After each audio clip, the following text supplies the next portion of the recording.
राम दोस्तों, मैं आपका रवि मंगवाना हिस्टोरी ऑफ स्टडी चैनल में स्वागत करता हूं।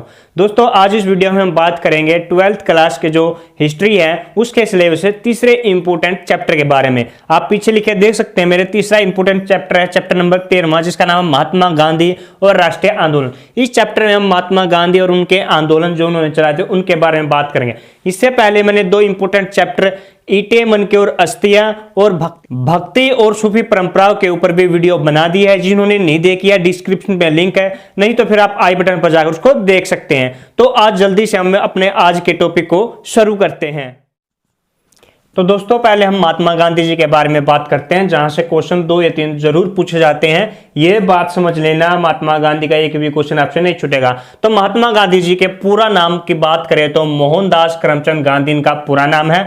जन्म की बात करें तो महात्मा गांधी का जन्म 2 अक्टूबर 1869 ईस्वी को पोरबंदर में हुआ था। पोरबंदर आपका गुजरात में है, याद रखना है। इनके पिता के नाम की बात करें तो करमचंद गांधी इनके पिता का नाम है और माता का नाम पुतली बाई है। इनकी पत्नी की बात करें तो इनकी पत्नी का नाम कस्तूरबा था, जो कि गांधी जी से 6 महीने बड़ी थी, ये आपको याद रखना।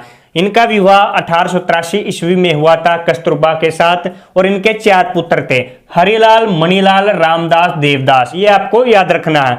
महात्मा गांधी जी अपने राजनीतिक गुरु गोपाल कृष्ण खोखले को मानते थे, यह भी याद रखना है। और इनकी प्रमुख शिष्या इंग्लैंड में जन्मी मीराबेन थी। मीराबेन महात्मा गांधी के द्वारा दिया गया नाम, इसका वास्तविक नाम मैडलिन सलेड था। कानून की पढ़ाई के लिए महात्मा गांधी जी इंग्लैंड गए थे 1888 ईस्वी में। कहां से गए थे? मुंबई से, क्योंकि मुंबई आपका क्या है, समुद्र का लगता है। को पहले तो जहाज से, जो पानी वाले जहाज है उससे ही जाते थे। फिर इन्होंने अपनी डिग्री 1891 ईस्वी में पूरी कर ली और भारत वापिस आ गए। फिर ये 1893 ईस्वी में दक्षिण अफ्रीका चले जाते हैं अब्दुल्ला के मुकदमे के लिए, और वहीं पर ये अपना सबसे पहले सत्याग्रह, जिसे अहिंसात्मक घटना बोलते हैं, वो शुरू करते हैं। कहां पर? दक्षिण अफ्रीका में शुरू करते हैं पहला अपना सत्याग्रह। यहां तक कि जो इतिहासकार चंद्र देव सेन है, वे तो यहां तक कहते हैं कि गांधी जी को महात्मा दक्षिण अफ्रीका ने ही बनाया, क्योंकि यहीं पर उन्होंने अपने सत्याग्रह चलाया था। 20 साल से ऊपर समय यहां पर व्यतीत किया था और आखिर में भारत कब आए थे? 9 जनवरी 1915 ईस्वी को महात्मा गांधी जी भारत आए। जहाज से कहां पर उतरे थे? मुंबई में ही उतरे थे, यह याद रखना है। फिर महात्मा गांधी जी की उपाधि की बात करते हैं, केसरी हिंद। 1915 ईस्वी में अंग्रेजों ने इन्हें केसरी हिंद की उपाधि दी थी। अब देखो, महात्मा गांधी जी 1915 में आए हैं। इस समय दोस्तों प्रथम विश्व युद्ध चला हुआ है। प्रथम विश्व युद्ध 1914 से 1918 ईस्वी चला था और 1915 में महात्मा गांधी जी आए थे। महात्मा गांधी जी ने अंग्रेजों की सहायता की थी। कैसी सहायता? उन्हें पूरे भारत में घूम भारतीयों को अंग्रेजों की सेना में भर्ती करने के लिए समझाया था। ऐसी उन्होंने मदद की थी, जिससे खुश होकर उन्हें केसरी हिंद की उपाधि दी अंग्रेजों ने। आगे बात करें, जो साबरमती आश्रम है उसकी स्थापना महात्मा गांधी जी ने 1917 ईस्वी में की थी और अपने पूरे जीवन में कांग्रेस अधिवेशन की अध्यक्षता उन्होंने सिर्फ एक बार की है, वो की है 1924 ईस्वी में, जो कि बेलगांव का अधिवेशन था। बेलगांव कर्नाटक में है, ये भी याद रखना है। और इससे पहले 1915 से पहले 1905 और 7 में एक आंदोलन चलता, स्वदेशी आंदोलन, ये आपको याद रखना है। ये इस समय चलता 1905 में, जब बंगाल का विभाजन होता। अब इस आंदोलन से क्या होता है कि कुछ बड़े बड़े नेताओं के नाम सामने आते हैं, जैसे कि महाराष्ट्र के थे बाल गंगाधर तिलक, बंगाल के थे विपिन चंद्र पाल और पंजाब के थे लाला लाजपत राय, जिन्हें लाल, बाल और पाल के नाम से याद किया जाता है। या इन्हें ये इस नाम से प्रसिद्ध है। लाल से मतलब है लाला लाजपत राय, बाल से बाल गंगाधर तिलक और पाल से विपिन चंद्र पाल। ये कुछ प्रमुख नेता सामने आए। जब महात्मा गांधी जी भारत से गए थे 1893 ईस्वी में, और जब वे 1915 ईस्वी में भारत वापिस आए, इस समय तक जो भारत का राजनीतिक दृष्टिकोण काफी बदल चुका था। यानी कि भारत राजनीतिक रूप से सक्रिय हो गया था, क्योंकि कांग्रेस की स्थापना हो चुकी थी। इस समय तक जो कांग्रेस की शाखाएं हैं वो काफी खुल गई थी शहरों और कस्बों में। कांग्रेस जिसकी स्थापना 28 दिसंबर 1885 ईस्वी को हुई थी, और किसने थी? A.O. ह्यूम ने इसकी स्थापना की थी कांग्रेस की। कहां पर की थी? स्थान भी याद रखना, बंबई के गोकुलदास तेजपाल संस्कृत विद्यालय में इन्होंने स्थापना की थी कांग्रेस की, जो इस समय तक महात्मा गांधी से पहले तक, यानी कि जब स्वदेशी आंदोलन चला हुआ था, इस समय तक कांग्रेस है जो दो विचारधारा, उदारवादी और उग्र राष्ट्रवादी विचारधारा में बट जाती है। तो हम बात करते हैं दोस्तों, उदारवादी और उग्रवादी कौन थे, ये कैसी विचारधारा थी। उदारवादी ऐसी विचारधारा थी जिसमें क्रांतिकारी सिद्धांत नहीं माने जाते, यानी कि जो उदारवादी नेता थे क्रमिक विकास में, यानी स्टेप बाय स्टेप जो विकास होता उसमें विश्वास करते थे, क्रांतिकारी सिद्धांतों में नहीं। इनमें कौन कौन शामिल थे, इनमें दादा भाई नौरोजी, गोपाल कृष्ण गोखले, मोहम्मद अली जिन्ना। मोहम्मद अली जिन्ना भी आपको याद रखना गुजराती वकील थे, यानी कि लंदन से पढ़कर आए थे, ये भी वकालत, ये याद रखना, ये उदारवादी नेता थे। उग्रवादियों की बात करें, उग्रवादी क्या कहते थे, क्रांतिकारी सिद्धांतों में विश्वास रखते थे। जो उदारवादियों के सिद्धांत है नहीं, क्रमिक विकास, उनको वे राजनीतिक भिक्षावृत्ति कहा करते थे उग्रवादी, क्योंकि भिक्षावृत्ति का क्या अर्थ, मांगना, यानी कि क्या कहते थे कि उदारवादी है जो नेता, ये तो अंग्रेजों से मांगते हैं सुधारों को, जबकि उग्रवादी ऐसा नहीं चाहते थे, वे क्रांतिकारी सिद्धांतों में विश्वास करते हैं। इनके नेता कौन थे, लाल बाल पाल, अभी बताया था कौन थे, लाला लाजपत राय, बाल गंगाधर तिलक और विपिन चंद्र पाल। अब बात करें अगर महात्मा गांधी जी के सार्वजनिक रूप से जब, यानी कि लोगों को इनके बारे में पता चला, कब आए सार्वजनिक रूप से सबके सामने, वो आए थे बनारस हिंदू विश्वविद्यालय था, जब फरवरी 1916 में इसकी स्थापना की गई, तो समारोह किया गया, तब वहां पर गांधी जी ने एक जोरदार भाषण दिया था, तो जब ये सार्वजनिक रूप से लोगों के सामने आए थे।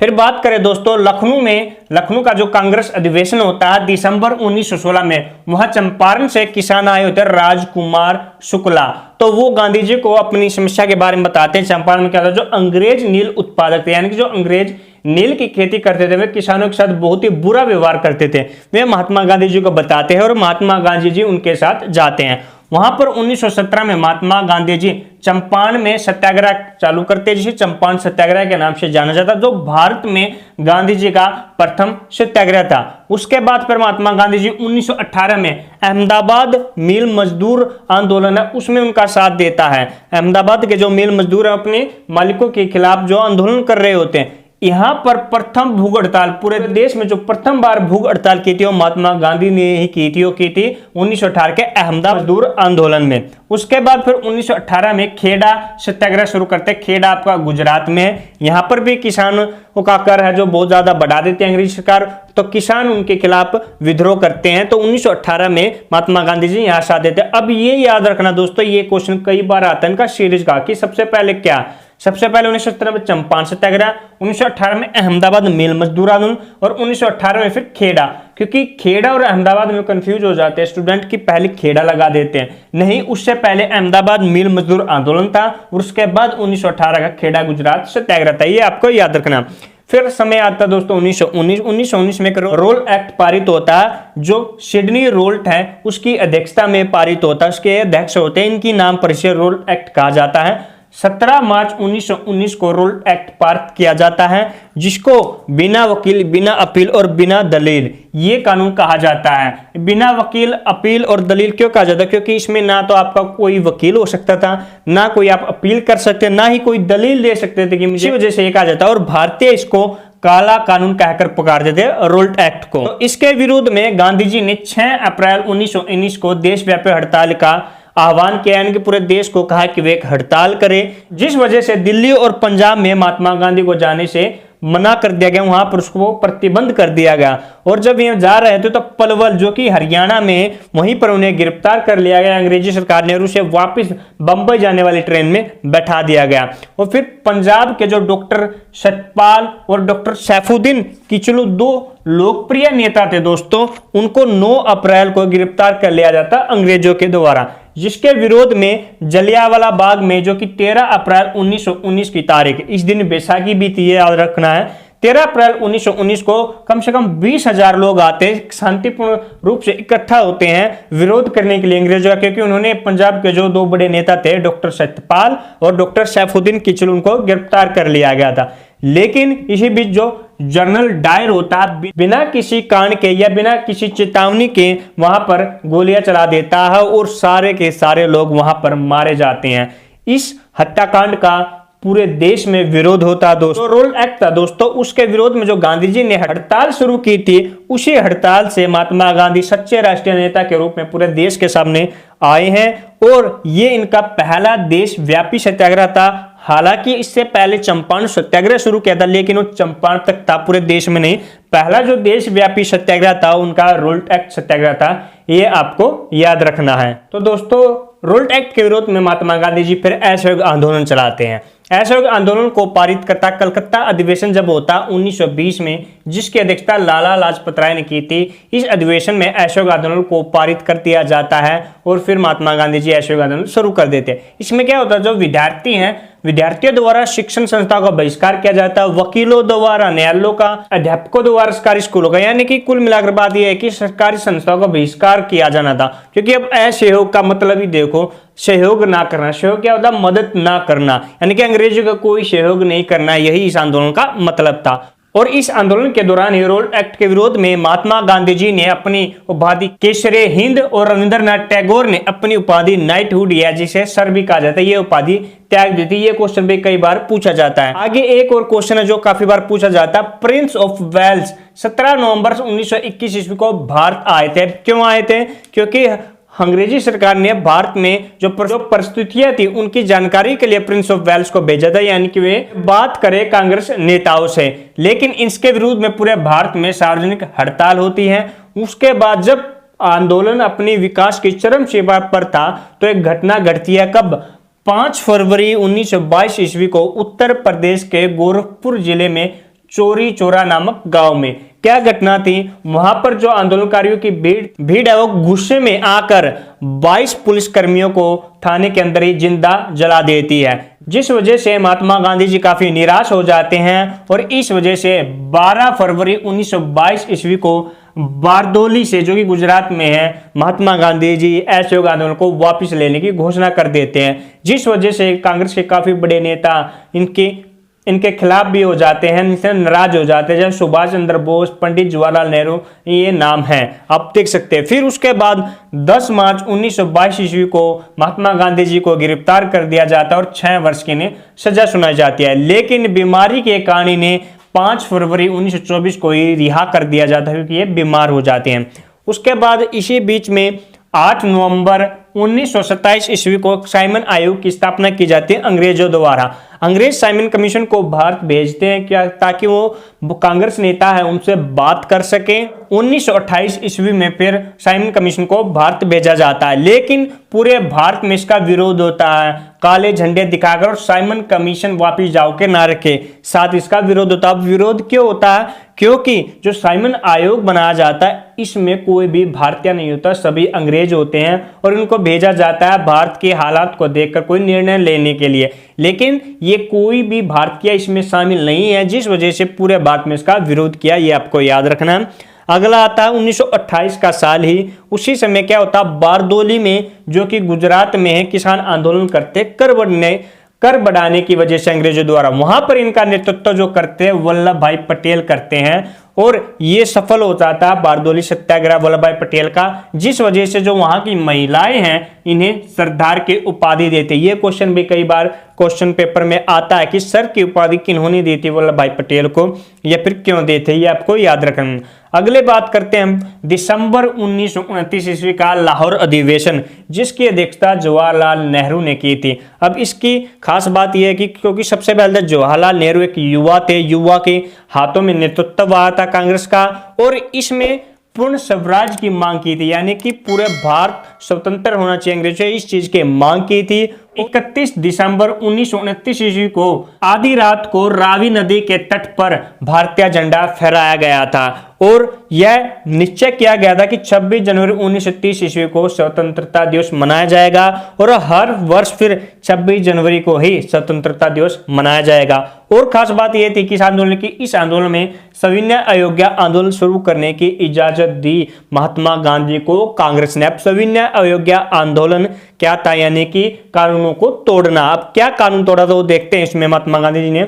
महात्मा गांधी जी अपना सविनय अयोग्य आंदोलन 12 मार्च 1930 ईस्वी को साबरमती आश्रम से अपने 78 अनुयायियों के साथ शुरू करते हैं, और ये 375 किलोमीटर की दूरी तय करके 6 अप्रैल 1930 ईस्वी को दांडी नामक स्थान पर पहुंचते हैं, जो कि गुजरात में है। और वहां पहुंचकर एक मुट्ठी नमक बनाकर नमक कानून तोड़ते हैं और सविनय अयोग्य आंदोलन की शुरुआत करते हैं। अब नमक ही क्यों लिया? क्योंकि नमक पर उस समय सबसे ज्यादा कर लगता था और नमक एक ऐसी वस्तु थी जो कि आम से आम इंसान, गरीब से गरीब इंसान भी इसका इस्तेमाल करता था और इस पर बहुत ज्यादा सरकार कर लेती थी। इसी वजह से महात्मा गांधी जी ने नमक के मुद्दे को चुना और नमक कानून को तोड़ा। अब फिर इनको 15 अप्रैल 1930 को गिरफ्तार कर लिया जाता है महात्मा गांधी जी को और इनके साथ ही 60,000 लोगों को भी गिरफ्तार कर लिया जाता है। पश्चिमोत्तर प्रांत की बात करें तो खान अब्दुल गफ्फार खान ने सविनय अवज्ञा आंदोलन का नेतृत्व किया। ये इंपॉर्टेंट इसलिए क्योंकि खान अब्दुल गफ्फार खान के कई क्वेश्चन पेपर में आते हैं, ये आपको देखना है। इन्होंने एक संगठन बनाया था जिनका नाम था खुदाई खिदमतकार, जिसका क्या अर्थ होता है, ईश्वर का सेवक, जिन्हें लाल कुर्ती के नाम से भी जाना जाता है। किन्हें? खुदाई खिदमतकार के कार्यकर्ताओं को लाल कुर्ती के नाम से भी जाना जाता है क्योंकि वे लाल रंग की कुर्ती पहनते थे। और इन्हें एक और इंपोर्टेंट याद रखना, बादशाह खान और सीमांत गांधी के नाम से जाना जाता है। यह क्वेश्चन बहुत बार आया कि सीमांत गांधी किन्हें कहा जाता है, खान अब्दुल गफ्फार खान को कहा जाता है, ये याद रखना। और जो सविनय अवज्ञा आंदोलन था उसकी सबसे बड़ी विशेषता दोस्तों यह थी कि इसमें औरतों ने बहुत बड़ी संख्या में भाग लिया था। इसका कारण यह था जो कि गांधी जी कार्यकर्ता थी कमला देवी चट्टोपाध्याय, उन्होंने गांधी जी को समझाया था कि आप अपने आंदोलन में महिलाओं को भी शामिल करें। इस वजह से इस आंदोलन में औरतों ने बहुत बड़ी मात्रा में हिस्सा लिया। दोस्तों फिर आगे अंग्रेज सरकार क्या करती है कि कांग्रेस से बात करने के लिए गोलमेज सम्मेलन बुलाती है। 3 गोलमेज सम्मेलन बुलाए जाते हैं। प्रथम की बात करते हैं, प्रथम गोलमेज सम्मेलन 12 नवंबर 1930 ईस्वी को जेम्स पैलेस जो कि लंदन में है वहां पर बुलाया गया था। तीनों की डेट याद रखना, कई बार क्वेश्चन पूछे जाते हैं। और इस सम्मेलन में क्या होता है कि कांग्रेस महात्मा गांधी के बिना नहीं जाती क्योंकि महात्मा गांधी को गिरफ्तार कर लिया जाता। कांग्रेस जो भारत की सबसे बड़ी पार्टी थी इस सम्मेलन में शामिल नहीं होती, जिस वजह से यह सम्मेलन असफल हो जाता है। और इस बीच 26 जनवरी 1931 ईस्वी को गांधी जी को रिहा कर दिया जाता है ताकि वह दूसरे गोलमेज सम्मेलन में भाग ले। 5 मार्च 1931 ईस्वी को गांधी और इरविन उस समय भारत के वायसराय थे, दोनों के बीच समझौता होता है और इस समझौते को जो सरोजिनी नायडू है 2 महात्माओं का मिलन कहती है। क्या समझौता होता है? गांधी जी मांग रखते हैं कि जो बेकसूर लोग गिरफ्तार किए गए थे सविनय अवज्ञा आंदोलन की तरह उन्हें छोड़ दिया जाए और इरविन उन्हें मनाते हैं कि वे दूसरे गोलमेज सम्मेलन में भाग ले। तो फिर दूसरा गोलमेज सम्मेलन होता है जो होता है 7 सितंबर 1931 ईस्वी को लंदन में ही। इसमें महात्मा गांधी जी शामिल होते हैं लेकिन ये सम्मेलन भी असफल होता है और वापिस आते ही भारत गांधी जी को फिर गिरफ्तार कर लिया जाता है अंग्रेजों के द्वारा।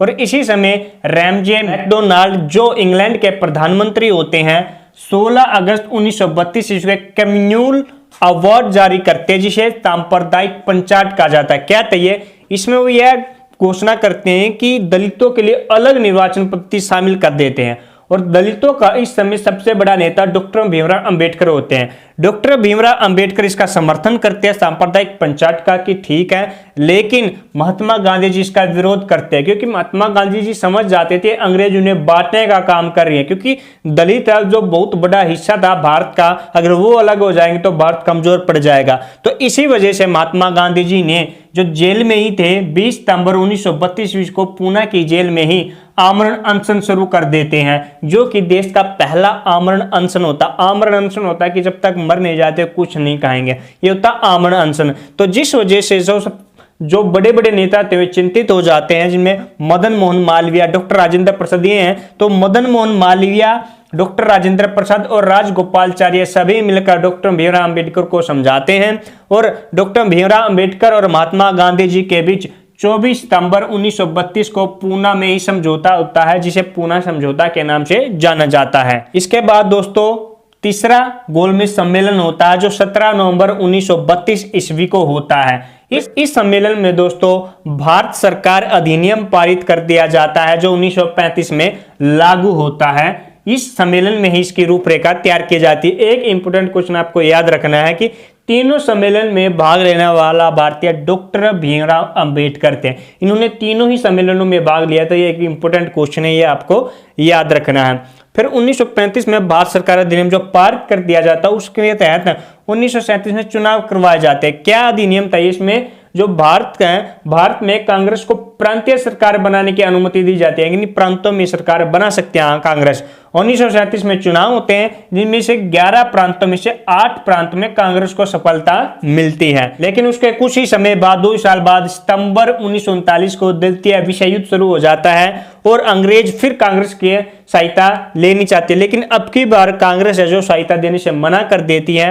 वो कहती है कि जब तक उन्हें पूर्ण स्वाधीनता का अधिकार ना दिया जाए युद्ध के बाद, इस चीज की हाँ ना भरे अंग्रेज सरकार, वह सहायता नहीं करेगी। लेकिन अंग्रेज सरकार मना कर देती है कि भारत को युद्ध के बाद स्वतंत्रता नहीं करेगी, जिस वजह से जो कांग्रेस मंत्रिमंडल है वो अक्टूबर 1939 को अपने पद से इस्तीफा दे देता है। और इसी बीच 1940 तक मुस्लिम लीग भी एक बड़ी पार्टी बन जाती है। मुस्लिम लीग इस बात का फायदा उठाती है और मुस्लिम लीग एक अलग क्षेत्र मुसलमानों के लिए मांगती है।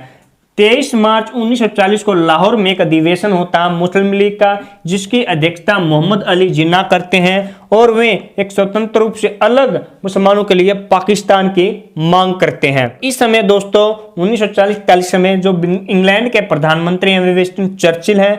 चर्चिल इस समाधान के लिए एक क्रिप्स मिशन की स्थापना करते हैं, जिसके अध्यक्ष स्टैफोर्ड क्रिप्स होते हैं। वो इसको भारत भेजते हैं। 23 मार्च 1942 को क्रिप्स मिशन भारत आता है और 30 मार्च 1942 को अपनी रिपोर्ट है जो प्रस्तुत करता है, प्रस्ताव रखता है कांग्रेस और मुस्लिम लीग के सामने। लेकिन ये वार्ता टूट जाती है। क्यों? क्योंकि कांग्रेस इस क्रिप्स मिशन के सामने मांग रखती है कि जो अंग्रेजी सरकार की कार्यकारी परिषद है उसमें एक भारतीय उनका रक्षा सदस्य के रूप में शामिल होना चाहिए, यह मांग रखती है। लेकिन क्रिप्स मिशन इस मांग को नहीं मानता, जिस वजह से क्रिप्स मिशन असफल हो जाता है, यानी कि बात अधूरी रह जाती है, वार्ता टूट जाती है और क्रिप्स मिशन वापस चला जाता है। जिसके बारे में गांधी जी, क्रिप्स मिशन के बारे में गांधी जी कहते हैं, ये भी कई बार पूछा गया, क्या कहते हैं, यह एक आगे की तिथि का चेक था जिसका बैंक नष्ट होने वाला था। ये कहते हैं गांधी जी क्रिप्स मिशन के बारे में। तो दोस्तों अब महात्मा गांधी जी अपना सबसे बड़ा आंदोलन, तीसरा जो सबसे बड़ा आंदोलन, उसकी शुरुआत करते हैं जिसे भारत छोड़ो आंदोलन कहा जाता है। बंबई अधिवेशन में जो कि 8 अगस्त 1942 ईस्वी को होता है, इसमें इसको पारित कर दिया जाता है भारत छोड़ो आंदोलन को, और गांधी जी इसमें करो या मरो का नारा देते हैं, यानी कि करो या मरो ये कह देते हैं जनता को भी। इस 9 अगस्त को आंदोलन शुरू हो जाता है और आंदोलन के शुरू होते ही महात्मा गांधी और जितने भी बड़े नेता उनको सभी को गिरफ्तार कर लेती है अंग्रेजी सरकार। लेकिन जयप्रकाश नारायण, उषा मेहता आदि बहुत से छोटे नेता होते हैं जो कि भूमिगत रूप से सक्रिय रहते हैं, यानी कि भूमिगत रूप से आंदोलन को चलाते रहते हैं। अंग्रेजी सरकार क्या करती है, 1 साल के अंदर ही आंदोलन को बुरी तरह से दबा देती है।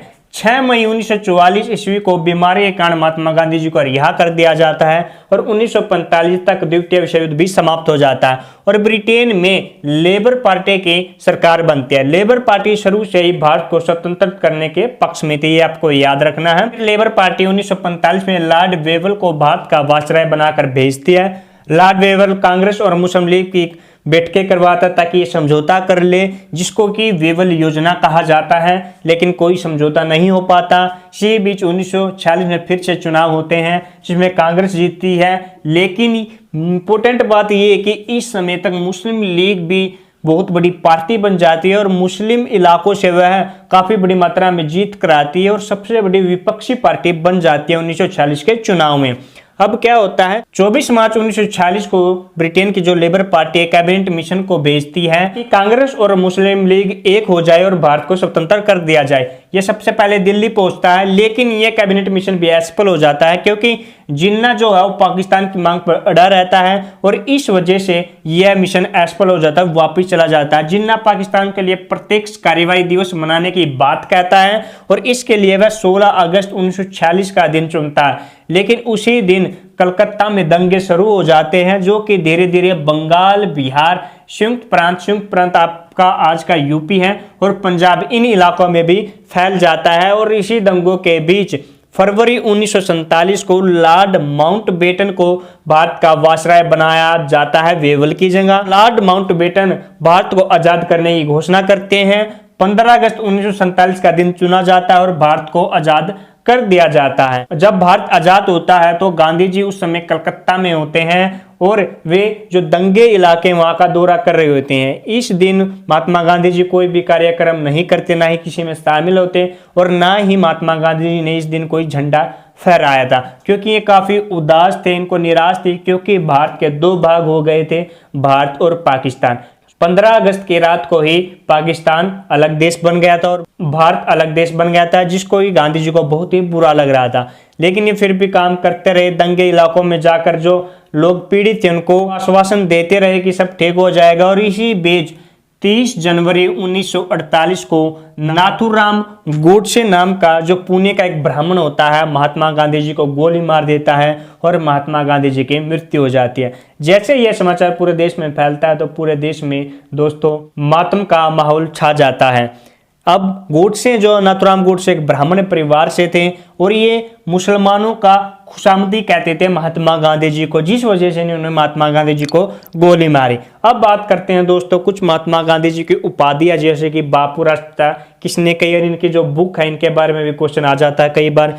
महात्मा है जो महात्मा गांधी जी को महात्मा सबसे पहले रविंद्रनाथ टैगोर ने कहा था। बापू है, बापू सबसे पहले जवाहरलाल नेहरू ने कहा था।